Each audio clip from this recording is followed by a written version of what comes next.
નમસ્કાર દર્શક મિત્રો, આપ જોઈ રહ્યા છો સત્યમેવ જયતે લાઈવ ન્યૂઝ. ઈ રિક્ષા ખરીદવાનું ભૂત ફરી ધૂણ્યું. બજેટમાં કરોડોના ખર્ચે નવી રિક્ષાઓ ખરીદવાનું નક્કી કરવામાં આવ્યું છે.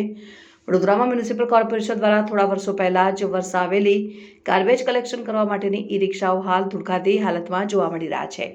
ટૂંકા ગાળામાં જ જાણે આ ઈ રિક્ષાના પ્રોજેક્ટની હવા નીકળી ગઈ હોય તેવું લાગી રહ્યું છે. આશરે 40 જેટલી ઈ રિક્ષાઓનું ધુળખાતી હાલતમાં જોવા મળી. તો બીજી તરફ આ વખતના બજેટમાં કરોડોના ખર્ચે નવી રિક્ષાઓ ખરીદવાનું નક્કી કરવામાં આવ્યું હોય ત્યારે આવા ખોટા ખર્ચાઓ નહીં કરીને વડોદરા શહેરની જનતાના વેરાના રૂપિયા સારા કામમાં વપરાય તેવી માંગ કરાઈ રહી છે.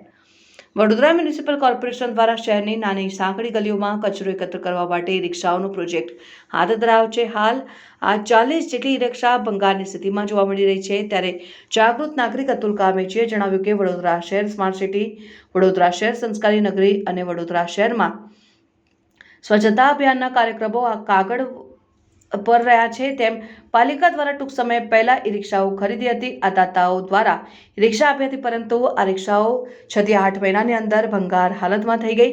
બેટરી બગડી ગઈ, વાયરો તૂટી ગયા, અંદરનો સામાન ચોરાઈ ગયો અને એ રીતના ત્યારે જોઈ શકાય કે ખડકલો ઊભો થયો છે. પાલિકા ડ્રાફ્ટ બજેટમાં નવી ઈ રિક્ષાઓ ખરીદવાની ચર્ચા કરી છે. જો જૂની ઈ રિક્ષાઓ 6-8 મહિનામાં બગડી જતી હોય તો નવી રિક્ષાઓ ખરીદવાની કોઈ જરૂર નથી.